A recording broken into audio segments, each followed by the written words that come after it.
Hello there, Vlad here. Welcome to my studio. Before we move on to recording acoustic guitar, a quick mention: if you enjoyed the videos, please consider hitting the like button, the subscribe button. Just hit all the buttons on the screen and good things will happen. This really helps to grow the channel and keep this thing rolling. But yeah, let's talk about actually recording this thing. Before we talk about microphone placement or phase alignment or anything like that, I quickly want to talk about something that's pretty much always with you, and that's your phone. Inspiration can hit you at any moment, and while I think it's obviously most important to just capture that idea, I don't think it ever hurts if that audio recording also sounds good. That way, when you're listening to your idea later or sharing that idea with a friend, the focus will be on the music itself and not the crappy room reverb, for example, that you were getting all over your recording. Now, the recording quality may vary a bit depending on your phone, but a generally good idea is to have your phone, let's say, 10, 15 centimeters from the guitar. You can aim it almost at the sound hole over here, but not quite. Never record directly through the sound hole. You'll be getting way too much of low frequency information. It's just going to sound muddy. So, like here, aim to this part of the body, like the last frets of the neck joint at least, and yeah, there's a little bit of distance, and I think this gets you really decent results without getting a lot of room reverb or any other sounds either. So you're going to hear the phone sound now.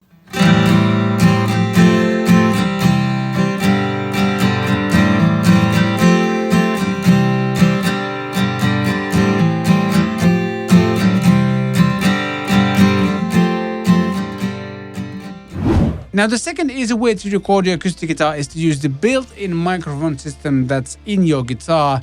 And for some guitars, you actually get a great sounding pickup system and you're good to go. No need to use external microphones or anything like that.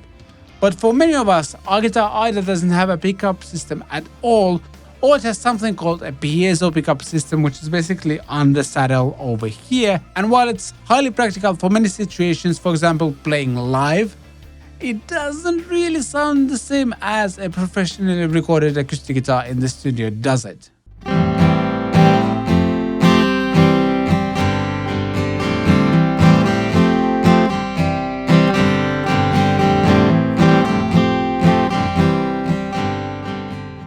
And now we're getting to the beef of this video.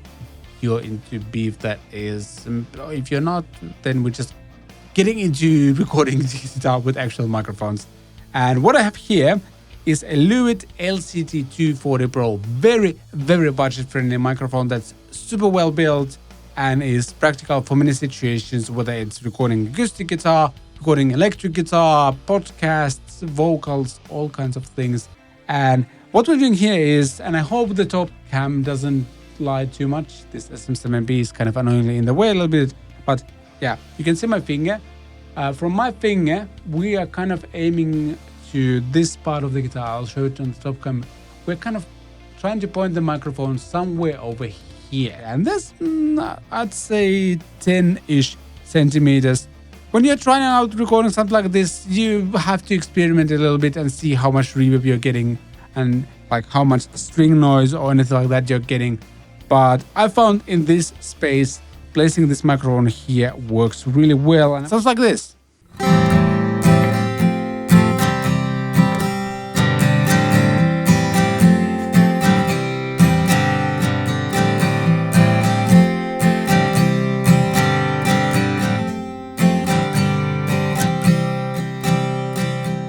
When recording acoustic guitar with real microphones, I think the best way to get the best results is to use it's called acronym RLR. So basically, record, listen, repeat. And the reason you want to do it that way is because no matter what headphones or any ear monitors, anything like that you use to dial in the sounds, you will always get some sort of bleed of the actual acoustic sound into your ears as well. And that will affect how you dial in the sounds, how you adjust the microphone and things like that. And when you play it back on your computer, it will actually sound very different. And especially when you're learning to mic your acoustic guitar, doing it this way is really important because you will pretty quickly find out where are the kind of sweet spots and how you actually want to mic your acoustic guitar. And then you can start doing whatever you want. But I think that's the best way to learn. And I have to confess right away, I'm very stubborn, just ask my wife. And it took me a long time to learn this. the hard way, I guess. But here I'm teaching you this so you can avoid the mistakes I made and get better results faster. So yeah, R, L, R.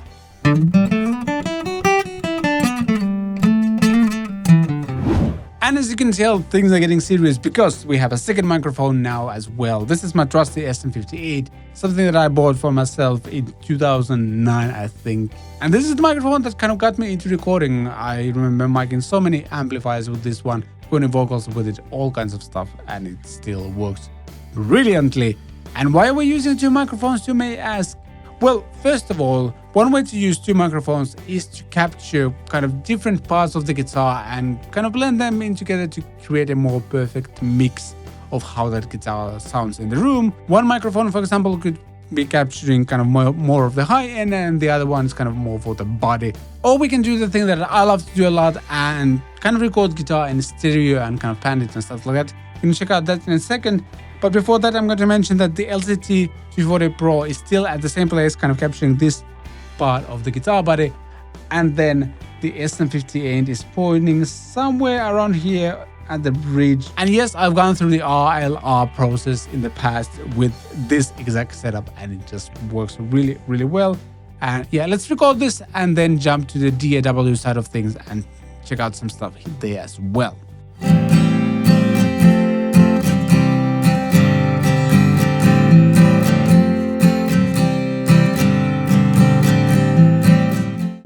Before we can actually listen to the guitar track we just recorded, we need to make sure that it's in phase. So what do we actually mean when we talk about phase issues when it comes to recording acoustic guitar? And to put it simply, when you are recording acoustic guitar with two or more microphones, it's very unlikely that the sound from that guitar will arrive to each of the microphones exactly at the same time. And if that difference is big enough, it will actually kind of start introducing these weird frequency problems. You might notice that a lot of the low one is going away and stuff like that. And the easiest way to check that and fix that is to take both or multiple audio tracks you might have and make sure that the sound waves of those audio tracks kind of align. And the next thing I'm going to do is to actually demonstrate to you how to do just that. And we take a look at the recording over here. And you can see that the peak of this track, or the kind of where the sound wave inverts itself, is slightly at a different place than on the Lewitt microphone track. So the sound arrived a tiny bit earlier to the SM58. And a very simple way to fix that is just to drag it over here and we are done. And now we can actually listen to what we just recorded, and there's absolutely no post-processing, just a little bit limiting for YouTube purposes. And both of the microphones are dead center, so we're just hearing the blend of them.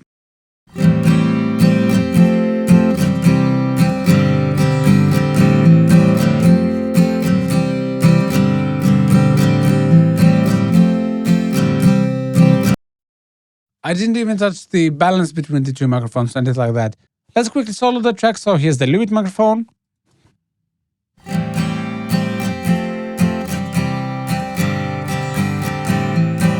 And then the SM58.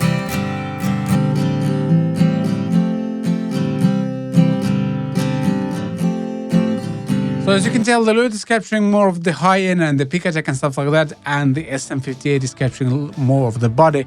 So these two actually work really, really well together. And then we're obviously going to do the thing that I advertised earlier. We're going to pan these left and right and get a stereo guitar sound, and here's how that sounds.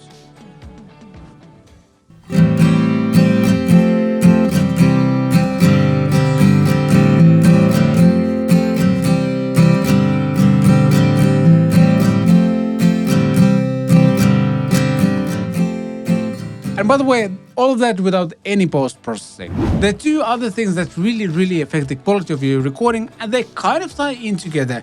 And right now, I want to talk about picks. You might have already noticed that I have plenty of different kind of picks here. This is the one that I usually use. It's the Dunlop 0.71mm one, kind of a nylon plastic thing. It's a very loose. I would never play electric guitar with this.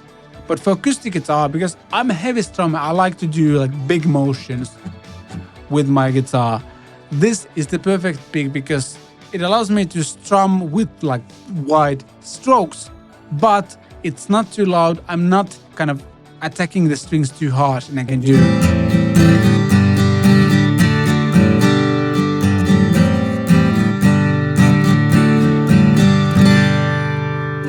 But I'm also paying a lot of attention to how I stroke back and forth. So the stroke down is roughly the same kind of strength and volume as the stroke up, because acoustic guitar is a very, very dynamic instrument. And if your strokes are really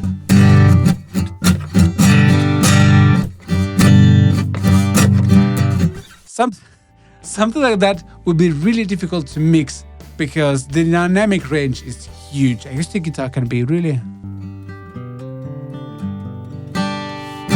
quiet or really loud. And you'll be doing your mixing engineer a disservice if you don't take the time and learn to play it evenly. And the second thing is, find a pick that suits your playing style. As I mentioned, I like to strum with kind of broad motions, and something like the CatPick Studios pick, for example. Yes, this exists. I still haven't found a way how to sell this though. This is a fairly thick one, like 0.5 millimeters maybe, or something like that. Great for electric guitar, but for acoustic guitar, very different sound to this one. Then there's the Paul Gilbert one, for example. Jazz 3 XL.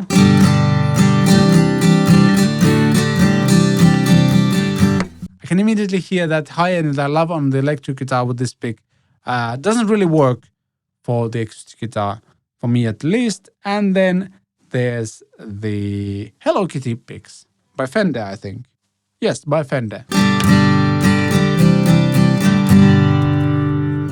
So I've done a lot of tests with these and ended up with the Dunlop one because it just works. I'd love to use the CatPick one, but my strumming is too aggressive to be used with this pick. And I guess I'm going to use this opportunity to play myself out or something like that. So thank you for watching this video. Now there's ways to support what I do in the description, and other videos are also on the screen. This is a really awkward ending, or maybe slightly cool.